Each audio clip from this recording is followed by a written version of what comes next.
What are some of the most eerie and unexplained mysteries that you have experienced in your life? Having my mother say she was scared of me, but not understanding why for the longest time. Then one morning, I figured out why, and I was terrified as well. But I still can't explain what the hell happened, nor can I verify if she was able to see what I saw. I was living with her and my older brother in a 2-bedroom apartment while trying to get through school. They each had a room, and I slept out in the dining room and shared the master walk-in closet with my mother. I wasn't fond of the living situation, and so made a point to just never be home except to sleep and shower. I didn't interact with her much at all, and when I did, only to ask if she wanted some dinner, or if she needed anything from the store. So not being home much, I couldn't for the life of me understand why my mother was so terrified of me. That was until one morning I was in the closet changing clothes to get ready for the day. It was stupid o'clock in the morning. I walked out of the closet and saw a figure standing next to her bed, leaning over her. My mother was still asleep. I stood there staring at it, too shocked to move because it looked like me. It had my hair, my face, my body. Chills ran through me. After a bit, the shock wore off, and I noped the F out of there. My mother is doing much better, and I live on my own now. No incident since then, and she's no longer scared of me. Still can't explain what I was seeing that morning. Story 2. I had freaky experiences as a child in the 80s to early 90s. I will even give you the exact address where it happened. 201 2nd Avenue, Oyen, Alberta, Canada.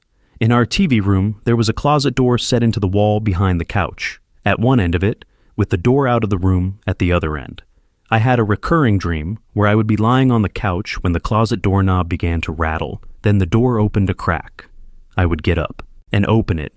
Something moved in the darkness. Then I would wake up. One night, home alone in real life, I was lying on that same couch when the power went out.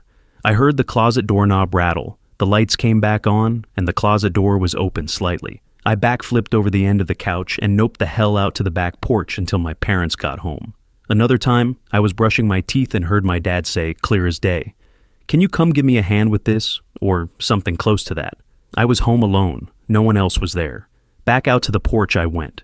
Then there was the breathing in my room. It was always there at night with the lights off. Lights on, no breathing. I got used to it as a kid. I even gave it a name and would say goodnight to it, which I think was just a coping mechanism so I would not be scared. It was a cool old house, though. Lots of fun playing hide and seek with plenty of nooks and crannies. There was also an old sealed-off set of stairs in the basement that used to lead to a storm door, like the kind you see in tornado movies. We eventually covered the outside door with a deck, and my dad sealed the basement entrance. From time to time, we would still hear noises coming from there. That is all I can think of right now. In story 3, I'm not the kind of person to have a great many friends, but those friends I do keep are sacred to me. So one evening I was getting out of a Rotterdam subway, block, to go to my apartment near there, when I saw an old friend, one I hadn't seen in the flesh in a few years, heading into the subway. I called out his name, he turned, waved, and made this call me gesture, then the doors closed and the subway rides off. 30 seconds later, my phone rang. It was my friend who told me he'd just seen me get in the normal train he'd used to get home from the bar. Apparently I had grinned, waved, gestured, "Call me." The door shut and the train drove off. I lived in Rotterdam. He lived in Enschede. That's just over 200 kilometers apart, or about 125 miles. Story 4. Still to this day, I have no idea what went down here. About a year ago now, I was sitting at home watching a movie and noticed out onto the backyard patio a man standing there looking straight up in the air, as high as his head would go, almost looking backward. Scared the living crap out of me. Person was as still as a board. He was dressed in very nice clothes though, a royal blue suit with brown shoes, which didn't really fit the scene. I grabbed my cell phone and watched him for a minute to see what he was doing before I'd call the police. Out of nowhere, he shook his head, almost out of a trance, and looked around to see where he was. He took his cell phone out and started making a call. At that point, I opened the sliding door, with the screen still being shut, and asked if he was okay. He sounded very frantic and said he doesn't know how he got there. I told him where he was, and apparently he lived a few streets over. He walked out the side gate after apologizing profusely. I've seen him a few times in passing, and he seemed extremely normal, drives a Porsche Cayenne. No idea what the hell that was about. Story 5. I remember one thing that genuinely freaked me out when I was 12. I had awoken and gone to the kitchen to fix myself some breakfast. When I got there, I heard my dad snoring coming from the couch in the living room. I thought it was strange for him to be sleeping since it was 10 hours and he typically woke up early. But maybe he is taking a nap. As I'm walking towards there, the snoring keeps on getting louder and louder, to the point it sounds exaggerated. Just as I pop my head over the couch to say hi, the sound just stops. Nobody is on the couch. I call out to my family, and nobody answers. They had gone out to get lunch. I still can't explain it to this day. Story 6, I've got a couple. When I was about 10 to 12, a neighborhood. Buddy and I were camping in the woods. In reality, we were a couple acres behind his house in some forest that backed up to a state park, but that was about as close to camping as I was comfortable with. We had one of his family dogs with us, a beautiful and very protective mutt named Abby. She wasn't the type to startle easy. In the middle of the night, we started hearing movement in the forest, and Abby started growling and sniffing the air, probably a deer we assumed, until we unzipped one of the windows of the tent a bit to look outside and clearly saw a human figure in the moonlight. It seemed to be standing by a tree just watching us. We kinda spooked ourselves and decided to quietly get our shoes on and bolt back to his place and abandon the camp for the night. As soon as we opened the tent, Abby bolted at the figure, who ran off into the night. She eventually made it back by morning. The other one is much shorter. I grew up in the South and a lot of late summer/early fall. Nights, it will cool off and get really super foggy. My maternal grandfather turned his old family farm into a subdivision where I grew up, so he knew the area well. We were always warned about deer when we started driving, because they were all over the damn place. I was around 17, 18 and driving home one night in the fog, fast and invincible as teenagers are. My grandpa had died a couple years earlier, and I swear I heard him say, "Turn your brights on," more in my head than anything else. I was startled, but did as I was told. And there was a group of deer crossing the road that I never would have seen otherwise. I didn't say anything about it to anyone. The next morning, outside my bedroom door, my mom had put a pack of those deer whistlers that you put on your front bumper to scare deer off. My mom had a dream where my grandpa told her to buy me some. That one still comes up in conversation 15 years later. Story 7. I used to work in a crisis shelter when I was in my early 20s. We had a small walk-in room with a solid lock on it to store anything that could be misused by the residents, such as medications, cleaning chemicals, kitchen knives, etc. One night, the residents had settled in to watch television while I completed some paperwork, and the door to the medication storage room swung open by itself. I thought perhaps it had not caught properly last time I closed it, so I just pulled it shut and thought nothing more of it for the next few minutes. Then it swung open again. I pulled the door shut and this time jiggled the handle several times to make sure it had caught, and got one of the residents to also test it. It was definitely lock solid. A few minutes later, it swung open again. Wanted to nope out of there, but was stuck on a 12-hour sleepover shift. After that, it never happened again, but the residents spun a huge story about the ghost of someone who OD'd in the medication room, which became part of the shelter folklore. Story 8. Let me preface this by saying, I categorically do not believe in the supernatural of any kind. I am not religious and consider myself agnostic, leaning atheist. I have no idea why this is happening. I have owned the same house for over 23 years, and it started almost immediately. My spoons began disappearing at an alarming rate. At first, I blamed the kids, but it did not stop after they moved out. I lived alone for many years, and the spoons still vanished. I checked the trash. I searched corners, drawers, and every place they could conceivably be, and places they should not be. At one point, I bought 120 metal teaspoons. They were all gone within a year and a half. That is more than 10 per month. Strangely, plastic spoons disappear too, but much more slowly. If I count them and keep track, it seems to slow things down, but they still vanish anyway. My granddaughters live with me now, but that does not seem to make a difference. For some reason, it is always worse in the fall. I estimate that I have lost well over 1,000 spoons somewhere in this house, and I cannot find them. No, I am not senile or crazy. Other people have noticed the spoon problem here. I cannot explain it, and I have stopped trying. I do not care whether anyone believes this or not, but you asked, and I was in the mood to type it out. I just counted again. I am down to 7 spoons, 3 teaspoons, and 4 tablespoons. 3 teaspoons have disappeared since the last time I checked, sometime last month. Story 9. In my sophomore algebra class, a kid named Brian was drawing with his friends on the whiteboard. We were not friends and we barely talked.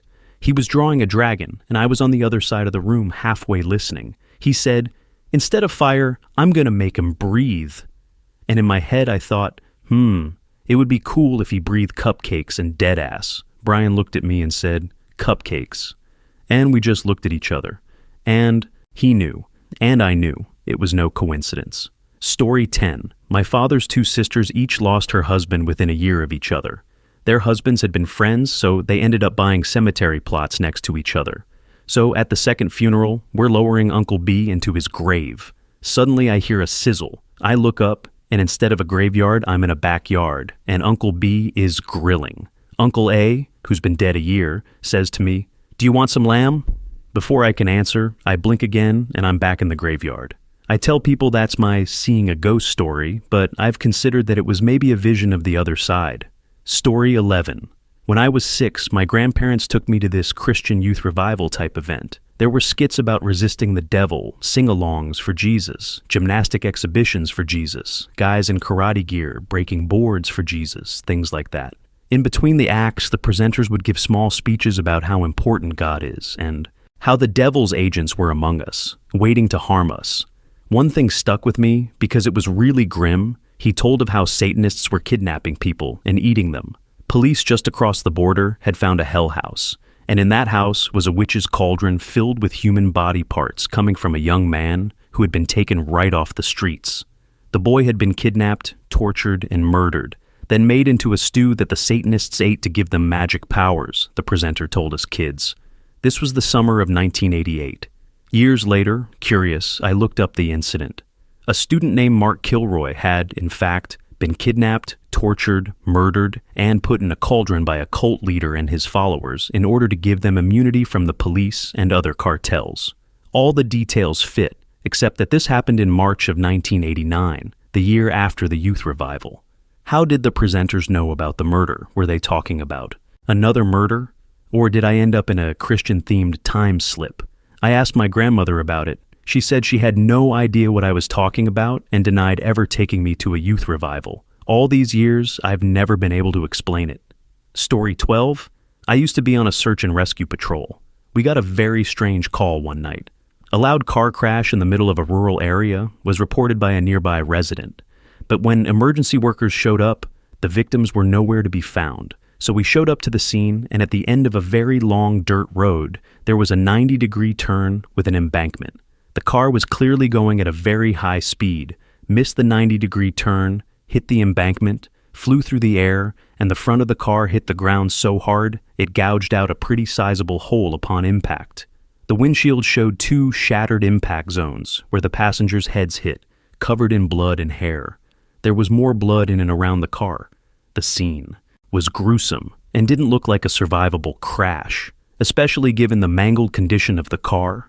We expected to find bodies nearby, police dogs, firefighters, and now an entire search and rescue party was not able to locate the victims after several hours.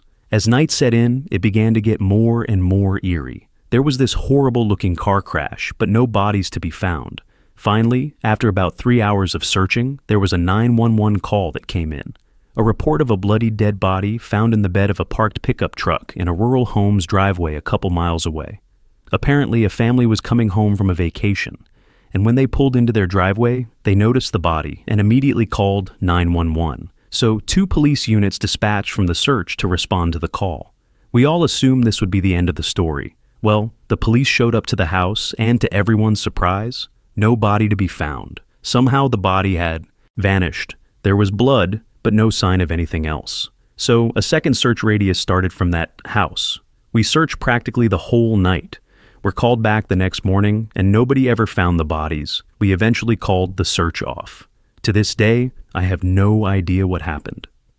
Story 13. When I was a kid, like 12 to 13, I was playing with my friends in their backyard. It was a perfect summer day outside, probably around 80 degrees and not a cloud in the sky. This detail is really important. So we're playing, and I'm chasing my friend, but I suddenly stop because I notice something strange. I exhale, and I realize that I can see my breath just as you would on a really cold day. I call my friends over and they thought I was smoking or something because of how thick the vapor was. None of them can see their own breath until they are standing right next to me. It was only happening in that one specific spot. We walked around, but that was only in that one area, that it was visible. All of us ended up just going home because we got pretty freaked out. Story 14. When I was a kid, my parents watched the same local news station on TV every single morning, so I got to know the sound of the reporters' voices after some time. But a lot of times, especially on the weekends, I'd hear the news on, so I'd go downstairs to the living room to see who's up. But the TV wouldn't be on, and no one would be awake. The only noise would be the sound of the water in the fish tank in the dining area. I've fallen for it countless times because it sounded like their exact voices. I know this isn't the most exciting story, but it was really creepy, and I'm not exactly sure what was causing the sound. On top of that, my older sister heard the voices too, so it wasn't just my imagination running wild. If it was her trying to prank me, then she probably would have admitted it by now, since it's been several years. But we both still swear by our story. We've lived in other houses before, and we've moved houses since then, and we've never had a problem like this. Story 15. I woke up in the middle of the night to a humming sound. When I opened my eyes, the room was flooded with bright white light coming from the window. It was as if a helicopter with a high-intensity spotlight was outside my window. It scared the crap out of me. I closed my eyes and threw the blanket over my head for a few seconds. And when I opened them back up, it was dark in the room again. I always figured it was a waking dream type thing, but these similar stories makes me wonder if it was something else. Story 16. My dad lived in a very old farmhouse with his new wife, her 2 children, as well as me and my 2 sisters every second week. This week, me and my youngest sister, around 8 to 10 at the time, were alone upstairs, my dad and his wife sleeping downstairs. Everyone except my youngest sister and me had experienced something paranormal in the house, and often talked about it. During dinner, this obviously scares a 10-year-old girl who is already afraid of the dark. So, this night, she came into my room and asked if she could sleep next to me, so she got in and fell asleep right away. Shortly after she'd laid down, I heard a faint clicking noise, similar to the sound when you click a pen, coming from inside the wall, then slowly made its way to the heater right next to my bed. I figured it was the pipes and thought nothing of it until I heard the clicking noise literally right next to my ear. Still one of the most terrifying things to ever happen. The clicking noise continued in intervals, moving further and further away from my bed, out the hallway, and when it made the way to the end of the hallway, the sound stopped. I did not sleep much that night, my sister didn't hear any of it, and it has probably been some kind of sleep paralysis, but hearing those noises right next to my ear was pretty scary. Story 17. One day my mother came and picked me up from kindergarten. We lived in a small town called Sentinel, Oklahoma. When we arrived home, my mom opened the side door, which went directly into the kitchen. Once we stepped inside, we both froze. There in the kitchen counter was a butcher knife that had been buried into the counter a good inch, with a note under it. When my mom tore the note away and read it, she turned pale and we noped out of the house real quick. To this day, I'm 41, she won't tell me what it said. Edit, talked with my mom, she was about to go to bed, but tomorrow she wants to have lunch and she said she will tell me then. Update, I decided to just go over to my mother's this morning on my way to work. This is what she said. When I grabbed the note and opened it, it said, "Please fix the window in your kid's room. I couldn't get it to open last night." She said the words were written in smeared red ink and had a frowny face at the end. She also said that the window above the sink had been opened, and that's how they got in. No one ever figured out who it was or why. Totally explains why I had moved into my dad's house in Oklahoma City just a few days later. She said that was the last weird thing that happened there. She never told me because first, you don't tell a kid that, ever. Second, she had just forgotten about it. It happened 35 years ago. So, that's my story and the most karma and messages I've ever gotten here. Haha, crazy. Story 18. This isn't too terrible, but gave me chills when I was a kid. We were having a small family friends party at my house, and I was maybe around 12 at the time. The adults are in the kitchen drinking and talking, while all of the kids were hanging on the couch just taking a break from playing around. Suddenly, the bathroom door started shaking in front of us, like when you try to open the restroom door and don't realize it is locked. It went on for a couple seconds before there was a couple of final hard shakes before it stopped. At this point, all of the kids are looking at the restroom door, just kind of freaked out, and we are silent. Welp, because I was the oldest of the kids, I was the one that got up and tried to open the door. Locked. Maybe a guy had too much to drink and got stuck. I grabbed a toothpick, opened the door, and slowly swung it open to reveal an empty restroom with the lights off. I felt my blood freeze and I just closed the door and went back to everyone else. I swore it looked like someone was trying to open the door, but that is pretty much the most unexplainable thing I've seen. Edit, just for reference about the restroom. It is basically in the center of a 2-story house on the first floor, so there is no windows or anything other than a vent we can turn on. So that was why I was very doubtful of a draft. I might have exaggerated it in my mind as a kid, and there might be some logical explanation, but it was still freaky as hell for me. Story 19. So this story starts out kind of funny. I'm about 5 or 6 years old, sitting on the toilet bowl. My mom is cleaning that day, and I hear her start the vacuum downstairs. All of a sudden, the light goes out in the bathroom. I don't think anything of it at first. We've had the power go out before, when too many electronics were being used at the same time, so maybe my mom starting the vacuum caused the outage. Plus, it's daytime, and we have a window in the bathroom so I can still see. All of a sudden, I hear a voice coming from the bathtub, though, right next to me. It sounded disembodied, kind of angelic, and I can't understand what it's saying. I'm frozen in place with fear, and I start screaming for help. That's when my sister comes bursting through the door. She's 10 years older than me and angsty. "What the hell is the matter with you?" The voice disappears. Was I hearing things? Was that the TV, maybe? My parents' room was next to the bathroom, so maybe my dad raised the volume on the TV so he could hear it over the vacuum. I took a second to think about all of that before I answered. I thought I heard something. "Well, if you're so scared, why are you in here with the frigging lights off?" Just before leaving and closing the door, my sister flips the light switch back to the on position. The lights come back on. Story 20. We moved into an older home in New Jersey when I was much younger, maybe 11 or so at the time. My family was getting everything moved in and situated, furniture and boxes, when I noticed something very strange. Behind the door that led into the garage, my parents had placed a trash bin. On the wall behind it, I saw an outline of a child about the same size. It looked as if someone had traced a kid in a resting position against the wall. Inside the outline were menacing facial features, demonic-looking eyes, and a narrow smile filled with sharp teeth. Beneath the face was the name Nikki, all contained within the outline. It was lightly drawn in pencil and only stood a few feet tall, so they must not have noticed it at first. It deeply disturbed me and my younger siblings. When we showed our parents, they laughed and were 100% convinced we were pranking them with this messed up drawing in our new house. We weren't. Fast forward 2 years later. My father was working upstairs in a small attic cubby, moving bins around to make room for more storage. While doing so, he bumped a wooden 2x4 in the attic structure and noticed it was loose. He tugged on it and was surprised when it came out easily. Behind it was a drawing. It was the same small outline of a child with demonic eyes and sharp teeth. This time, it wore a crudely drawn dress. Next to it was the same name. Nikki. Story 21. When I was a kid, I lived in a high-rise apartment. At random times, including deep at night, when I was at home, I would hear sounds of cleaning upstairs, sweeping, mopping the floor, sometimes even vacuums. I sometimes got creeped out, but when I asked my parents, they reassured me that upstairs lived an old friend of them.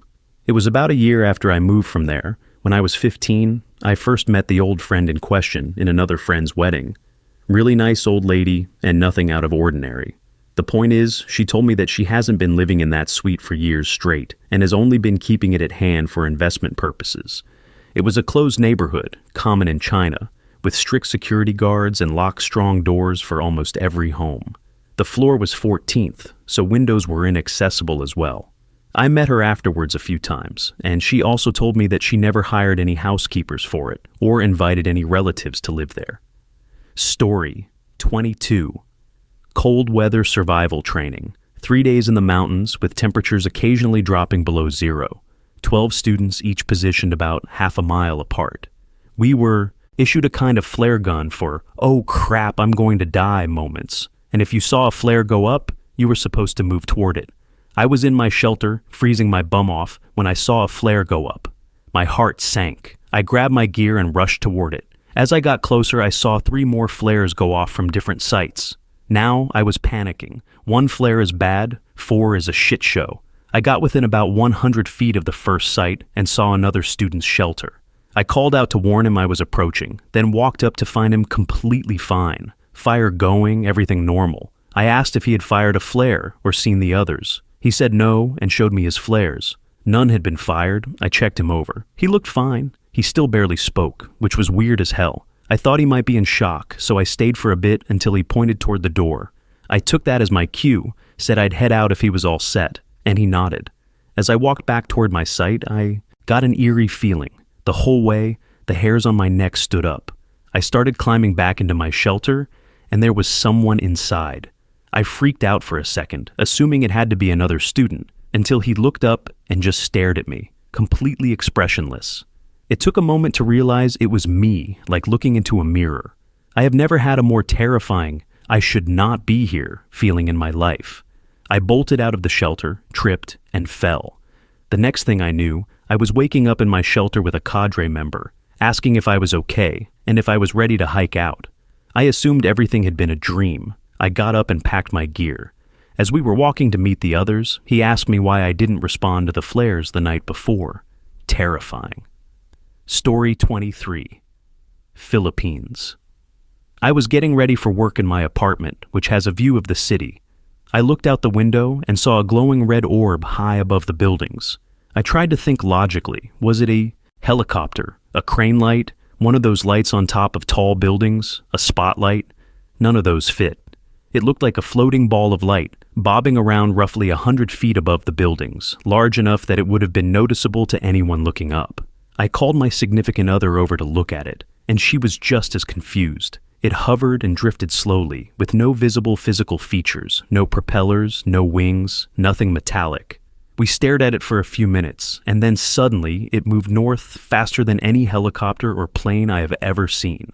It did not zip straight upward or move like lightning. It just traveled incredibly fast, far faster than anything flying at that apparent distance should be able to move. You know how planes and helicopters look slow when they are far away? This was nothing like that. It even changed direction sharply, not in a smooth arc, but with an abrupt turn. My significant other and I completely freaked out. I had never been a believer in UFOs before, but that moment seriously shook me.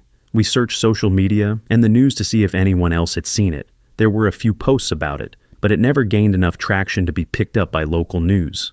Edit. The best way I can describe its movement is like how Yamcha controls energy orbs in Dragon Ball, not a lightning ball. I compared what I saw to videos online, and aside from being a ball, there was no real similarity. Story 24. I have an aunt who had lifelong heart problems, and one night her heart decided to stop, and she ended up passing away. My family was throwing a party, and she had left for the night. She decided to come back and take pictures of all of the family members for her phone book. Keep in mind this was when camera phones were a new thing, so she wanted a picture for every number in her book. As she was taking one of the photos is when her heart stopped. Her husband, my uncle, a few days after decided to look at her phone and found the last picture she took right when she passed. It was what appeared to be a flash. The flash was shaped like a white dove flying away. She wasn't facing a mirror or anything reflective for said flash to bounce off of. My family thinks that she somehow was able to take a picture of the light right before she passed. I saw the picture over 12 years ago, and I still vividly remember it. It was definitely eerie. Story 25.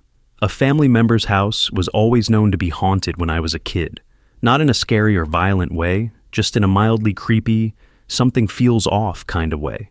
We had a family gathering there when I was 3 or 4 years old. I was in the kitchen with my mom and the owner of the house when a fluffy cat walked in. I pointed at it and said, "Aw, kitty." I remember my mom giving me a strange look and asking, "What kitty?" I pointed again. The owner laughed and said, "Looks like Colorful Sponge can see Robbie." I do not remember much else from that day, except that my mom was very quiet for the rest of the gathering and kept close to me until we left. Years later, after the owner had passed away, I mentioned the cat to my mom, along with a few other strange things that had happened in that house. She told me it had freaked her out at the time because there was no cat. The owner had told her it was an old spirit that protected the house, and that only the owner and I could see it. She had also asked my mom to keep an eye on me and let her know if my sight ever carried into adulthood, which I do not think it did. The owner was well known for claiming to be a psychic and a medium, so I never thought much of it growing up. Still, I clearly remember seeing that cat, and it randomly crosses my mind even now. Story 26. I had a cousin who was pretty normal and happy the first 8 years of her life. One day out of the blue, she started getting really upset if she was ever outside near the woods. Day or night, it didn't matter. Eventually, my aunt got her to tell her why. Apparently, whenever she'd be near the woods or open area, she'd see a huge black wolf just glaring at her, baring teeth. Eventually, she said it started coming in her dreams and telling her it was going to off her family. These were pretty dark things coming from a young kid's mouth. Then she started saying she'd see kids come open her door at night and stare at her. They'd shut the door and leave her in the pitch black until she'd pass out from fear. She said she saw the wolf's eyes glaring at her from the closet. Now, I've stayed at my cousin's house because me and her older brother were always hanging out. In her older brother's room, there were tiny child-sized handprints on the ceiling above the bed. We assumed it was from my little cousin jumping on the bed and touching the ceiling, even though she wouldn't possibly be able to get that high. We tried painting over them, but they'd show through every time. Super creepy. I never felt safe sleeping there anymore. Eventually, my aunt got the church involved with my little cousin because she started saying the wolf was everywhere. At family gatherings, in the woods at my grandparents' house, up north at the cabins for our family vacation. The pastor came to their home and blessed the house to cleanse it of anything evil. Then one day, it all just stopped. My cousin's in high school now and still scares the piss out of my adult self, retelling these stories with new details I never knew. Crazy experience overall, but I'm glad she's better now and nothing ever followed me home. Story 27. I had a nightmare on the night of April 9th, morning of April 10th, 2007. It was a lot less complicated than most of my nightmares, which involve long chases, changes of scenery, etc., but way more graphic. In it, I was in my parents' house and there were a few dozen people there. None of them were actually recognizable by face or name, but in the dream my general understanding was that these people were all my friends and family. I came to realize that we were all there being held hostage by a guy with a gun. He didn't seem to want or demand anything, but he was upset and wouldn't let anyone go. All of a sudden, he started walking up to people individually and started using gun execution style in a cold and detached way. I witnessed all of this in very graphic detail, but it was like I wasn't part of the scene, only forced to witness it helplessly. Oddly, the gunman was Asian, with short hair, glasses, and a khaki-colored vest with cargo pockets. I don't remember a defined beginning or end, just what seemed like shot after shot, and me crying and powerless to stop it. I woke up the next morning and felt really depressed and down all day, like the sadness of the dream was lingering with me. I mentioned it in passing to my roommate, but had pretty much forgotten about it by the end of the day. 1 week later, on Tuesday, April 16th, I awoke a little after 8 to the sound of a police car's bullhorn telling everyone to remain inside their dorms, over and over. I was supposed to go to my studio class that morning, but had overslept for the first time all year. I checked my VT alerts and saw that there had been a shooting in one of the dorms, and while I was sad to hear it, I was still just disoriented and groggy more than anything else. Then, more alerts came in. There was another shooting in the engineering building near my studio. More alerts. Turned on the news. 9 dead, 12 dead, 14 dead, 24 dead, 32 dead. As I stayed glued to the news the next few days, and they revealed the shooter's identity, I found it odd or unexpected he was Asian, but didn't think much of it. Then I saw the images from the video he had sent to NBC News and remembered my dream of an Asian gunman with glasses and a khaki cargo vest. I did not know anyone who died personally, only a couple friends of friends. I still wonder how or why I had that dream, but I feel like it was far too specific to just be a coincidence. Story 28. Once, when I was 14 years old, I was sick with norovirus and curled up in the bathroom. I was home alone that day, out of school, and my mom was at work. She knew I was sick and was good friends with our doctor, who could write us a note and call in prescriptions without a visit, as long as it was not for narcotics. I was sitting there waiting for my mother to stop by on her lunch break with some antibiotics. It was the whole firing from both cylinders situation, and I will spare the details.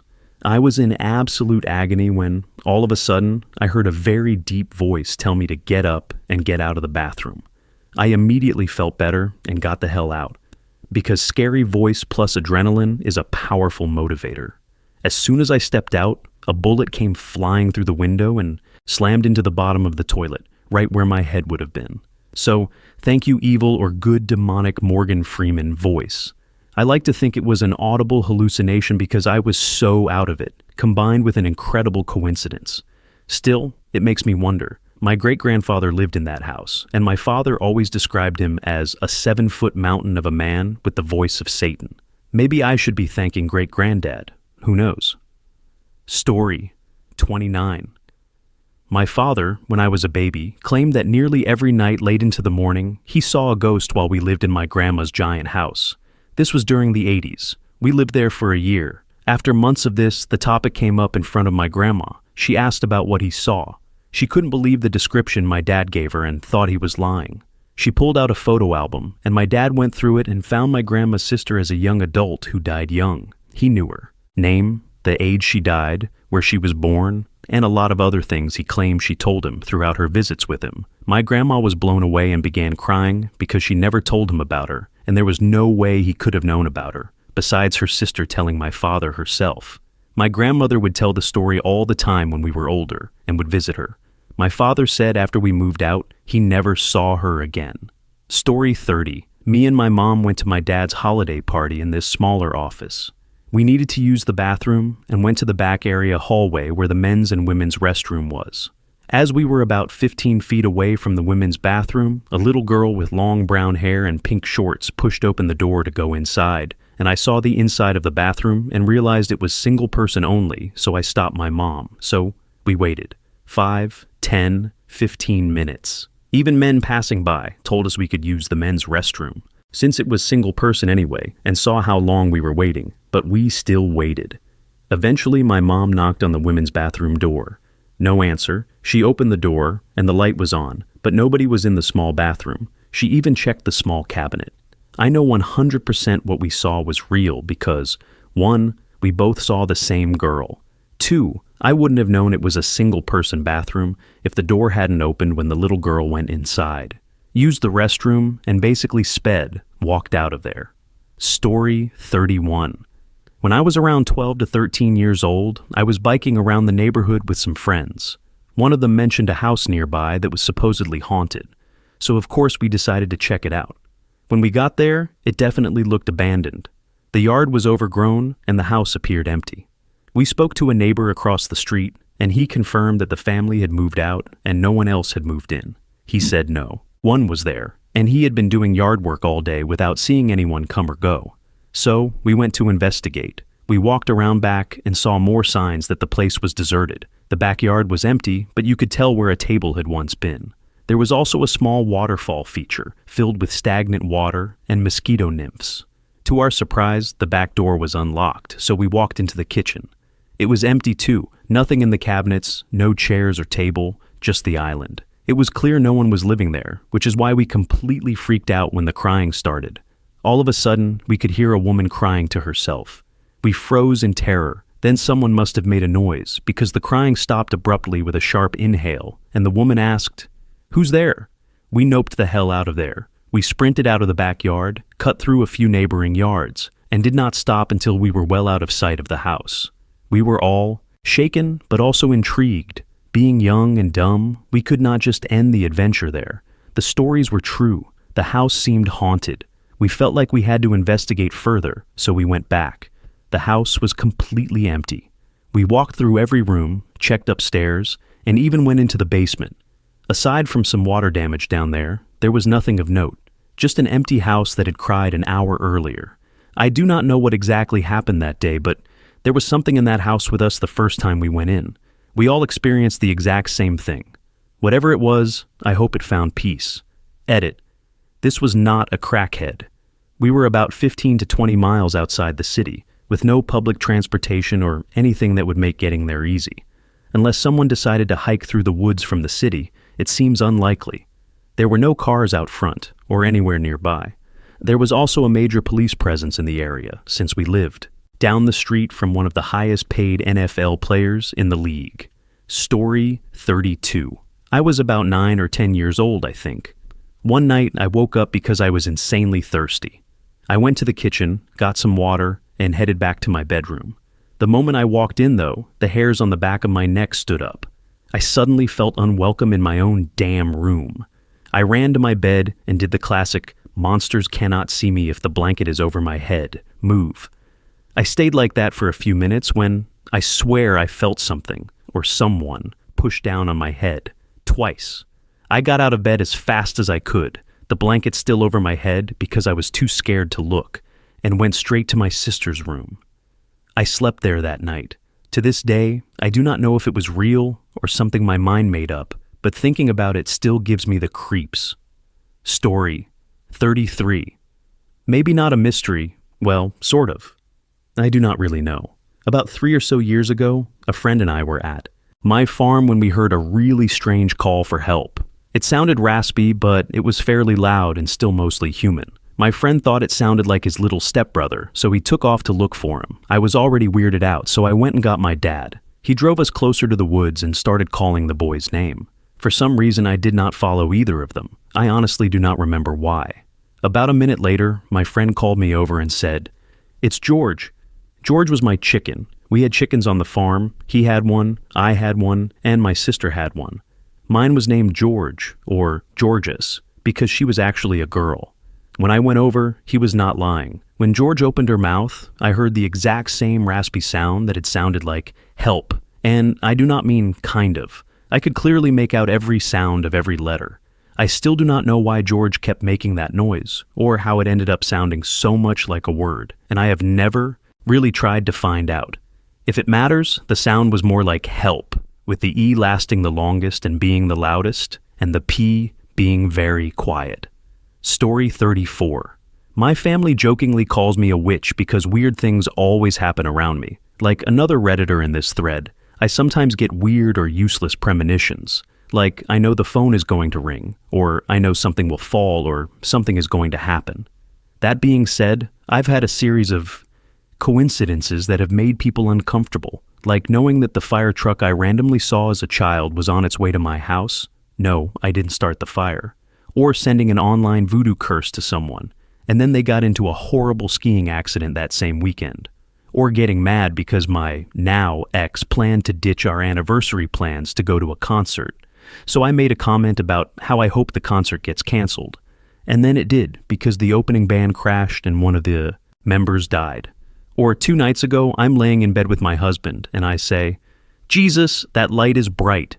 And suddenly we hear a click, and the bedroom light turned off. It's a little alarming and inconvenient. It never happens when I want it to, and I'm terrified whenever I have a nightmare about a family member. Story 35.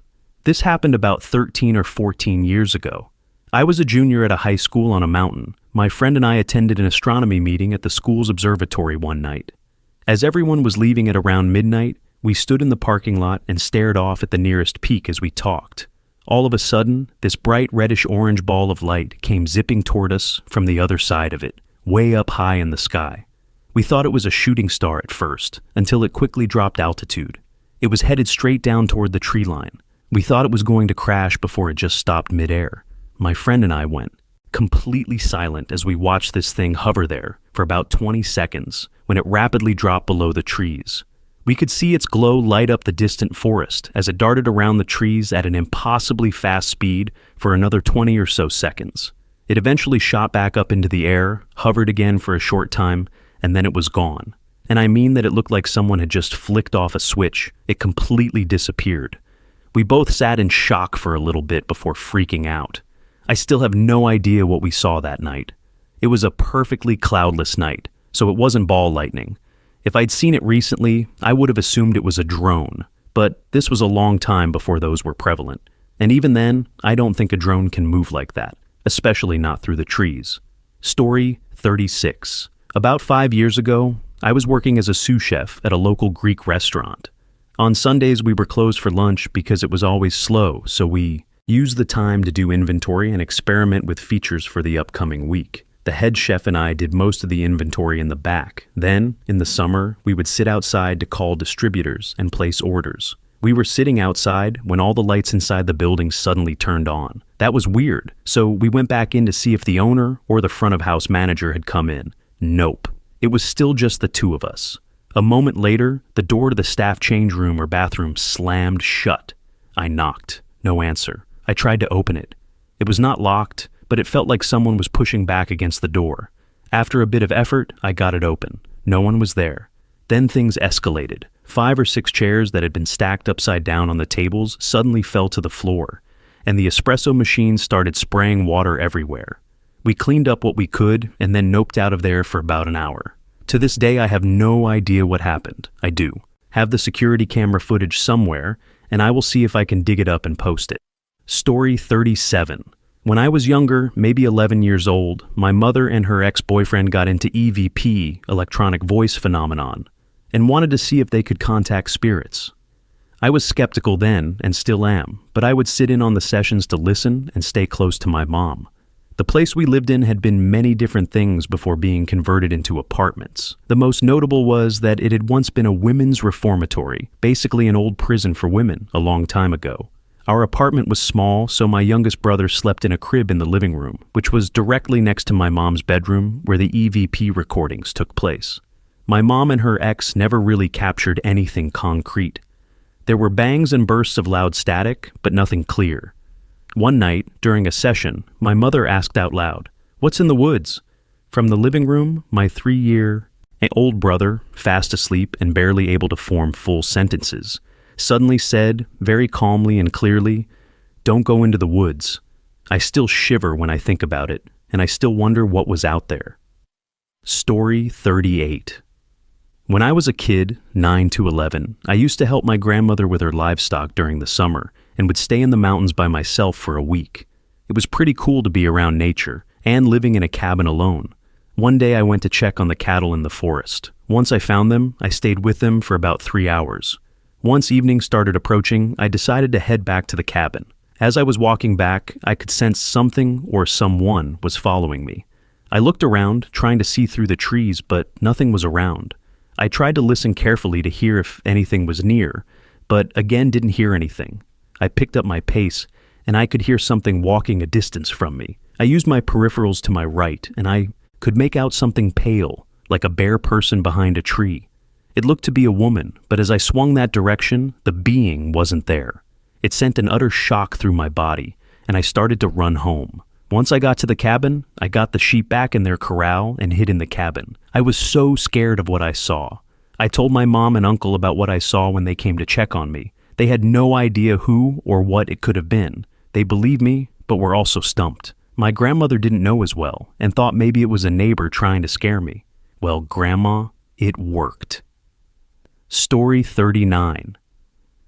An old friend of mine used to live in an old house that a couple family members of mine died in. It was old age for both an uncle and an aunt, and more have died on the surrounding properties. This old house, though, has the worst feeling at night.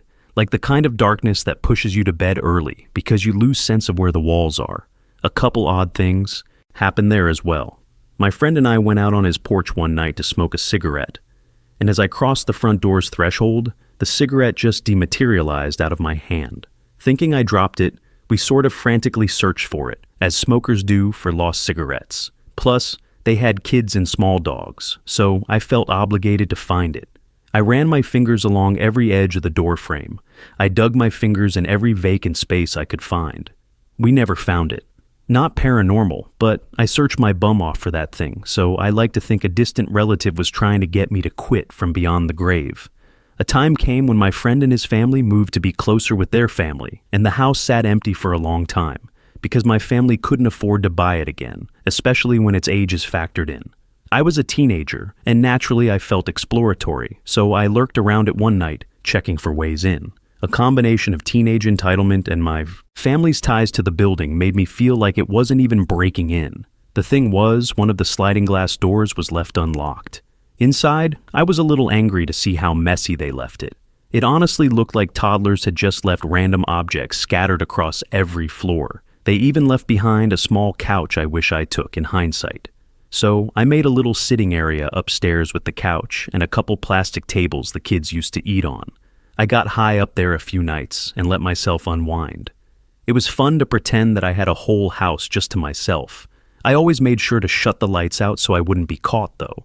But somebody, or something, kept turning the lights on between my visits, and I distinctly remember my family was worried about squatters. It wouldn't be impossible, but this is the kind of rural area where a squatter might be a little more feral, for lack of a better word. Homeless people have been known to seek out trailers and sheds in this area. I find that idea more scary than a distant relative's ghost, to be honest.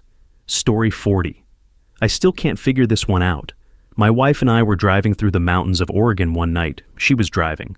On this road, there's a forest to the left, and on the right, a drop-off, then another forest down below, which rises higher than the road we're on.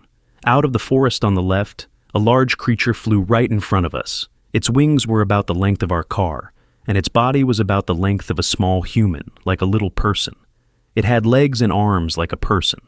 The arms were hanging down at its sides, sort of flopping uselessly. It beat its wings once, then was gone into the forest below us. My wife goes to slam on the brakes, and I'm like, "What are you doing? Don't stop." We still talk about this. It still freaks us out. Story 41. Rented an old farmhouse for a few months. My ex-girlfriend's dad was baling hay one day and saw an old woman staring at him from the second story in the middle of the afternoon. There were no other occupants in the house at the time. He was a burly, tough farmer guy, and he was freaked out quite a bit. I was surprised he would admit he was scared out of his mind.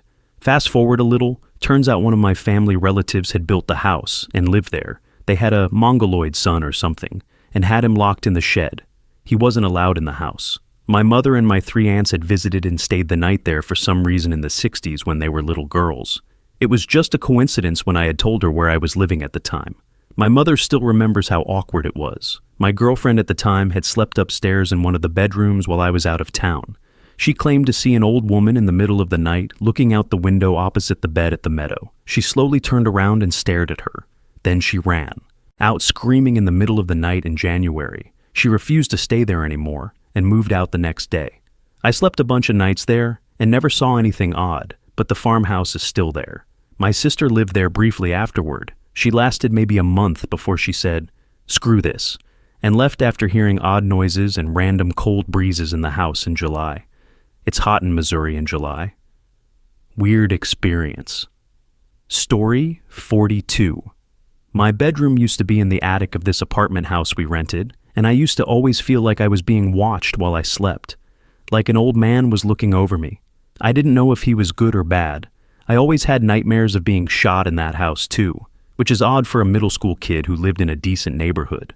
Mom used to always yell at us for stomping up the stairs. Sometimes we'd try to convince her it wasn't us. Sometimes it was. Then one time we were all away at camp and the neighbors were on vacation. Mom says she heard someone stomping up the stairs. She doesn't remember saying this now, 20 years later. But I do. Probably because I knew that place was haunted. Nothing odd ever actually came of it, but I just remember feeling so scared to sleep sometimes because of that feeling of being watched. We moved around every couple years, and I never felt that way before or after that house. Someone died in that house. Story 43. This happened about 5 years ago. My mom had just passed away at 80, and shortly after that, my dad had to move into a nursing home. About a month later, as executor of their trust, I was responsible for handling their house. My mom loved all sorts of knickknacks, honestly too much stuff. So I was planning an estate sale to clear out a lot of it. I have 2 sisters, both of whom have struggled with drugs and difficult lifestyles. One of them, in particular, I hadn't even spoken to in a few years, because she refused to help my mom when she was sick. She also constantly had money problems, filed for bankruptcy, and would make comments about what she would get after our parents passed. I had an attorney draw up paperwork to keep her off the property until the trust was executed. She had been on my crap list for years, and I was not taking any chances. My one sister found out I was planning the estate sale and told the even crappier sister. She showed up at the house, walked right in, and immediately started yelling at me, getting right up in my face. At the time, I was making pricing stickers, so on the kitchen counter were the stickers, pens, and a pair of scissors. My iPad was also there, blasting music. When she started yelling, my back was to the counter, so I turned around to shut the music off. I was pissed and flustered, and my hands fumbled along the sides of the iPad, searching for the volume. I could not find it. She got even louder, shouting about how I dared not tell her and calling me a loser. I was trying to stay calm, and it was not working. That was when my hand, still searching for the volume, brushed against the scissors. The blades were cold and smooth, and the sensation cut straight through the chaos in my head. She kept yelling, and all I could think about was grabbing the scissors and making the noise stop. As my right hand closed around them, my left hand, without me consciously feeling it, just watching it happen, pulled my right hand away. I stood there for a moment, staring at my hands. She backed out of my face and turned her attention to going through items I had laid out on tables. I told her I was calling 911 and that she needed to get out. I went into the other room and made the call. She left about a minute before the police arrived. Story 44. When I was about 12, a friend and I were home alone at my house, playing in the basement. This was back in the 80s when you could get away with fully finished basements with no windows. We were going through some toys, getting ready to head to his place for a sleepover. All of a sudden, the radio upstairs turned on. This was an old 80s stereo with a big physical power switch. Our hearts jumped into our throats, and we just stared at each other like, what the hell do we do now? After a moment, I grabbed a broom and slowly crept over to where the radio was, directly above us. The basement had an open ceiling, so I smacked the floor underneath the stereo with the broom. The radio immediately turned itself down. That is when full-blown panic set in. We were completely losing it. As we finally started creeping up the stairs, broom still in hand, the garage door opened and my parents and sister walked in. We almost crap ourselves again, especially since that confirmed no one else had been home. The radio was still playing. We walked over, turned it off, and checked every door and window in the house. Everything was shut and locked. We got the hell out of there for the night. Story 45. I have two. First, I was like 8 or 9, and we lived in Chicago in a duplex, and the living room and front door were right on the street level, without much room except a sidewalk to the actual street. My brother, sister, and I were up late watching movies, sitting in the hide-a-bed in the living room. For no reason in particular, I looked out the window toward the street, and this dude in a pickup truck was parked right outside and was just staring back in. I got scared and pretended I was asleep and didn't move the rest of the night. Now that I think about it, the guy was probably just watching the movie. The second happened later when we lived in the Pacific Northwest. I got home late one night after being out with my friends. It started to snow as I got home, and as was my routine, I checked in with my parents, then locked all the doors before going to bed. When I got up in the morning to get ready for my paper route, I looked out the back door, glass door near the kitchen, and there were footsteps in the snow, walking up and away from the door. Thank you for watching. If you enjoyed this video, be sure to give it a thumbs up, subscribe, and hit the bell icon so you never miss an update.